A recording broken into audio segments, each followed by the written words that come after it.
Welcome back, everybody, to some more Grand Tactician, the Civil War, and we are ready to press on with our conquest of the South. I gave you kind of the details of what the plans were for this episode at the end of last episode. What we're looking to do now is seal off the Mississippi by taking New Orleans. We're going to go ahead and start bringing Grant's army back down, and we're going to make a push down toward North Carolina and South Carolina while we march to the sea from Atlanta. Let's see what happens. I'm also working on building up all of the garrisons that are in any way in danger of being attacked again. So Fort Willits, for example, in New York City is a big one. We're going to add ourselves at least 6,000 men there. We've just pretty much almost got unlimited resources when it comes to manpower right now because of the draft. So we're going to add 6,000 men there. Let's take a look. Who's this here? That's the Fort Morgan garrison. Let's go ahead and add 6,000 men there as well. We'll put New Jersey men in that place. I don't think that army that's there is of danger because, and it's only going to take one day for them, because that army is currently in retreat, and I don't think that armies in retreat are able to attack.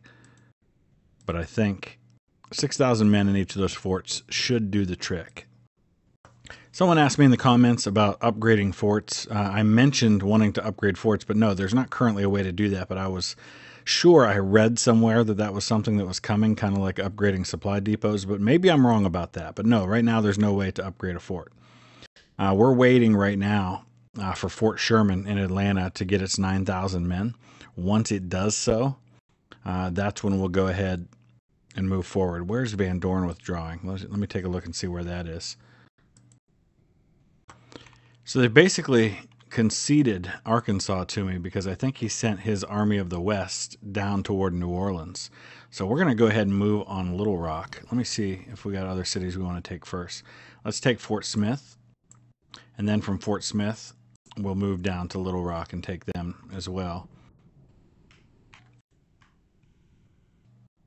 I do have Fort Grant across the river from Vicksburg. We're waiting on their troops to arrive.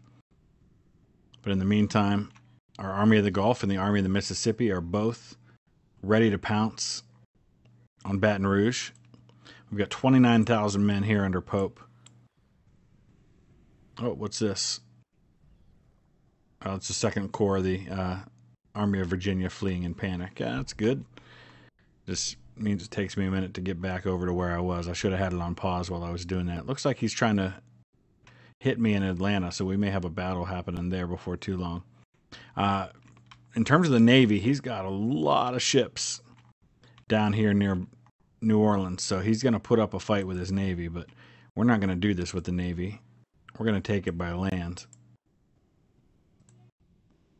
So we're going to march on Baton Rouge with both armies, and then both armies are going to push to New Orleans. All right, he tried to make a push on Atlanta. We threw it back with little trouble. Wasn't a battle I actually had to fight. Looks like the Army of the Ohio has finally earned their third perk, and I think something to do with supplies is going to come in really handy here. Bushwhackers. No, that's not what we want. We're going to go with foot cavalry.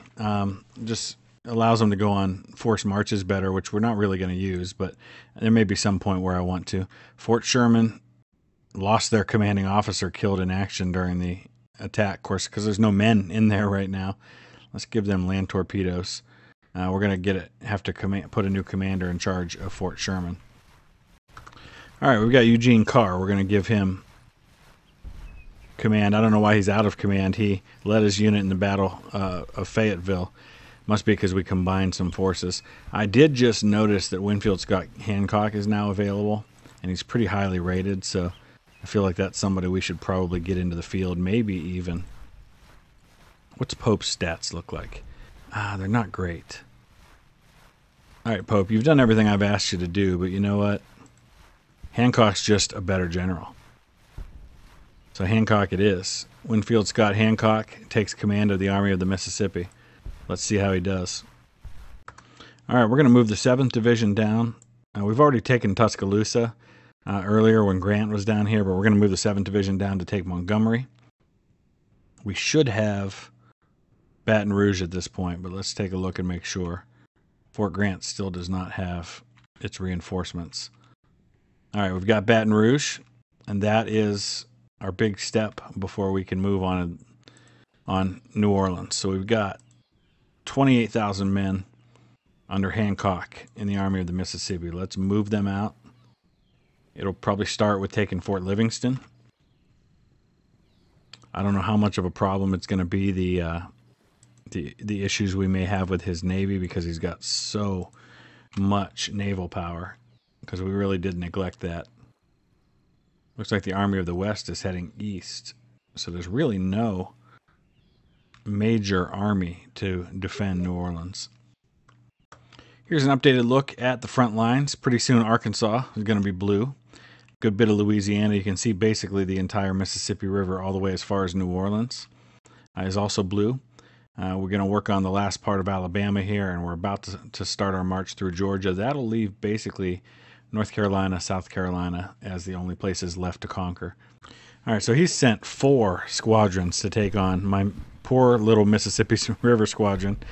But thankfully, I've pretty well been engaging one at a time, but I think he's pretty well, yeah. He just sank 9 of my ships, and that's really it for me on the Mississippi as far as the naval power goes. But we're about to take New Orleans, which is what really matters here at the moment. All right, here we go. Mississippi is in Union hands. Scott's Great Snake, the Confederacy cut in half. Union morale soars. Scott's Anaconda bites. So I guess that means we've taken New Orleans. Excellent news. So that's a big part of the Anaconda plan. The entire Mississippi River now in federal hands. I don't know what that's doing to the morale, though. Okay, national morale for the Confederacy now at 31. Ours is only 53, so it's not much better. National support, still 100. I don't know how accurate some of these numbers are because they've glitched out so many times. I know the total casualties finally started counting after the latest update, but before that, they really weren't. We've also taken Fort Smith, Arkansas, so we're going to go for Little Rock now. It's just really kind of almost an unimpeded move south by most of my armies. We've just beaten him in so many battles that I feel like he has very little left. All right. These guys are supposed to be moving. They are. They're just taking a while to do so. Okay. Have we got our men in Fort Sherman yet? Because once we have them, we do. We have 8,700 men in Fort Sherman. They can hold Atlanta. So now we're going to move to Macon with Buell's army. And then from Macon, we will head to Savannah. We'll march to the sea. Here, I'm moving on all fronts from West Virginia. We've got the Mountain Department. They're going to head from Lewisburg down into Salem in Virginia. We do have what looks like an engaged force. I think we just defeated a force here. But it looks like Beverly's being held by the Confederacy. That's Jackson's corps there. I'm not entirely sure. There's our 5th Corps. We need to go up and engage Jackson. We've also got a perk available, and I want to do field telegraph so they can move a little faster. We've got our Department of Virginia and Coast Division holding Winchester. 3rd Corps is in Charlottesville. We're working on getting Grant's army down here. In fact, there it is. Grant's army is actually in Virginia. He's headed for Lynchburg. We're going to have to come up with a new name now that they're not in New York anymore. So what should we name Grant's army? Army of...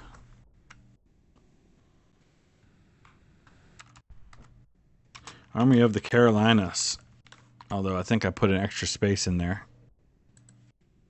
All right, it says break Confederate national morale below 25 will force them to sue for peace and you win the campaign. It's at 25 right now. So I feel like we are just about there. We've taken Lynchburg, so I don't know. If we take Little Rock, will that be enough? If we take Macon, Georgia, will that be enough? If we march to the sea and take Savannah, will that be enough? Well, we already have Macon, Georgia, so we're going to send Buell. Keep going. Let's push this. Let's go for Augusta.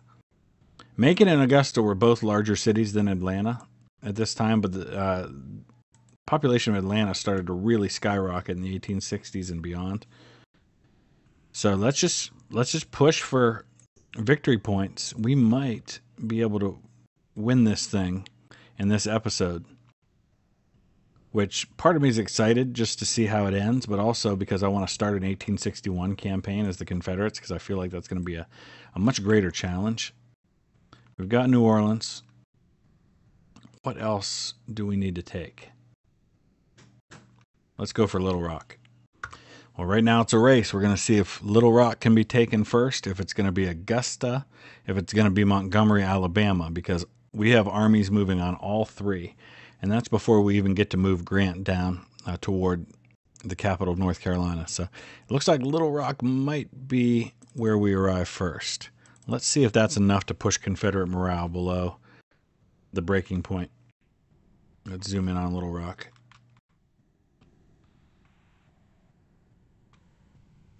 Don't think he's got a fort here, so this should be pretty much just a matter. Oh, he's got the New Orleans squadron there, but that shouldn't matter a whole lot.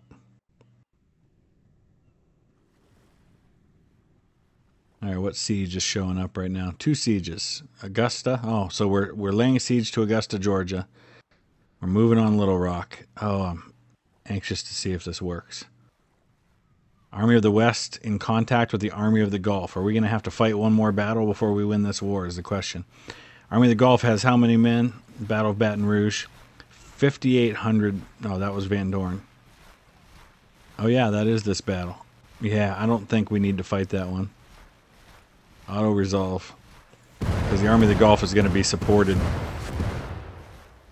as you can see, by the Army of the Mississippi. So they're going to have more than enough men. There it is. And that is victory. We've won the Civil War. All right, so let's take a look. The campaign is won. Closes panel to review statistics. Confederacy sues for peace. Union armies triumphant. The rebellion crushed. The campaign is over. The American Civil War has ended with the Confederate army surrendering to the victorious Union armies. Union field commanders report Confederate soldiers laying down their weapons. Some smaller bands of Confederate soldiers are reported to still be resisting and trying to escape capture in Mexico. While small-scale skirmishing and fighting is still ongoing, the war is finally over. The President of the United States has called for a grand review of the armies in Washington, D.C. So that historically happened at the end of May with Sherman's army and Grant's army, as well as others marching. President of the Confederate States of America is reportedly fleeing to avoid capture. So I don't know if there's is there anything else we can look at? Inspect campaign. So I think that just allows us to look at things as they are at this point. So there's really not a lot else for us to look at. So there you have it. They dropped to 21 with national morale. So now that we've done that, there were a lot of glitches. Obviously, there have been a lot of major updates even since I started that campaign. So now we get to start a fresh Confederate campaign.